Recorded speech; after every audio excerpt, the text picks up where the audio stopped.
جو پیغمبر کے ہاتھوں میں رہتا تھا. امام ابو حنیفہ جلدی سے آگے بڑھے اور امام صادق سے کہا ذرا عصا سے ہاتھ اٹھائیے, میں اس عصا کو چومنا چاہتا ہوں.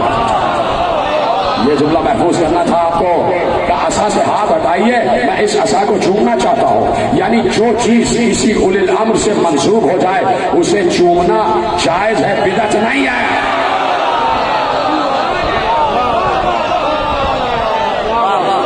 توجہ فرمائیں کہ یہ عصا میں اسے چومنا چاہتا ہوں, یہ رسول کا عصا ہے, ذرا ہاتھ ہٹائیے میں اسے چومنا چاہتا ہوں. اب جلال کے عالم میں امام صادق نے کہا یہ عصا لکڑی کا عصا ہے, لکڑی کا عصا ہے, رسول سے مس ہوا تو تم چومنا چاہتے ہو. ایک بار آستین ایسے کی اور کہا ان رگوں میں رسول کا لہو ڈال رہا ہے.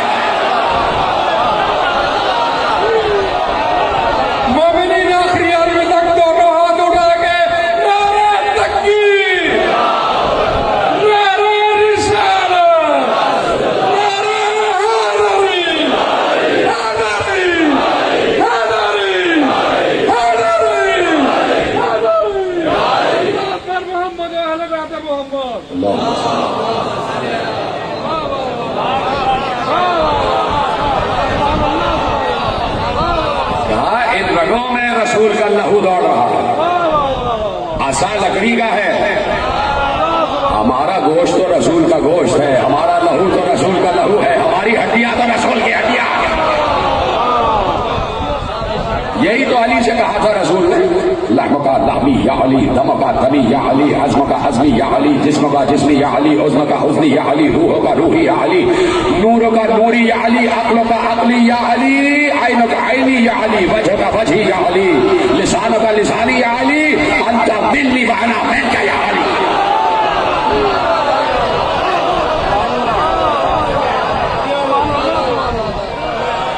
ماشاءاللہ ماشاءاللہ.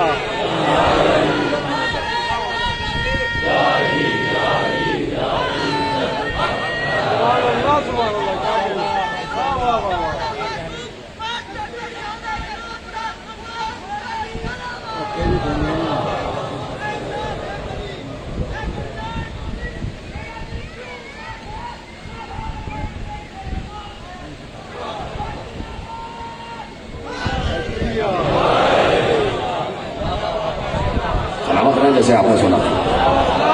یا علی تیرا لہو میرا لہو, تیری ہڈیاں میری ہڈیاں, تیرا گوشت میرا گوشت, تیرا جسم میرا جسم, تیری عقل میری عقل, تیرا نور میرا نور, تیری روح میری روح, تیری زبان میری زبان, تیرا چہرہ میرا چہرہ, تیرے ہاتھ میرے ہاتھ, تیرے کان میرے کان, تو میں تو.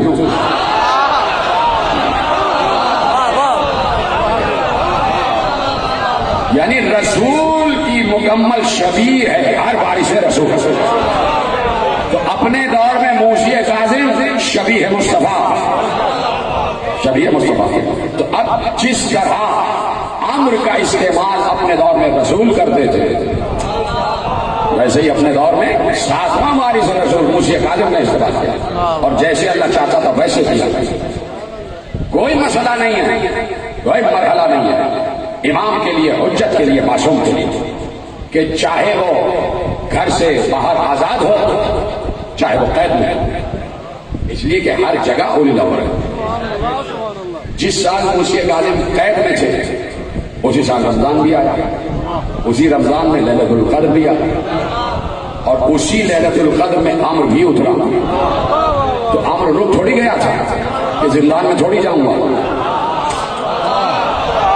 قید خانے میں امر کیسے جائے گا؟ نہیں, جہاں اولی الامر ہوگا وہیں امر خدا جائے گا. تو جہاں اولی الامر ہے وہیں امر خدا ہے. تو اگر آج کا اولی الامر رمضان میں 19 کو 21 کو یا 23 کو کسی مجلس میں آ جائے تو امر خدا مجلس ہی میں اترے گا. جہاں پر اولی الامر ہوگا وہیں امر خدا کا نزول ہوگا, اور کل کا کل امر خدا ہوگا. اس لیے کہ میں مسلسل عرض کر رہا ہوں کہ اللہ نے اپنے اور بندوں کے درمیان ایک رابطہ, ایک وسیلہ, ایک واسطہ قرار دیا, اور پھر اللہ اس بندے سے جو اس کا رابطہ, واسطہ اور وسیلہ حجت ہے اس سے براہ راست بات کرتا ہے, اس پر امر کرتا ہے ملائکہ کے ذریعے, روح کے ذریعے, جس کے ذریعے بھی, اور اس کو بتایا جاتا ہے کیسے زندگی گزارنا. سن 60 ہجری کے رمضان میں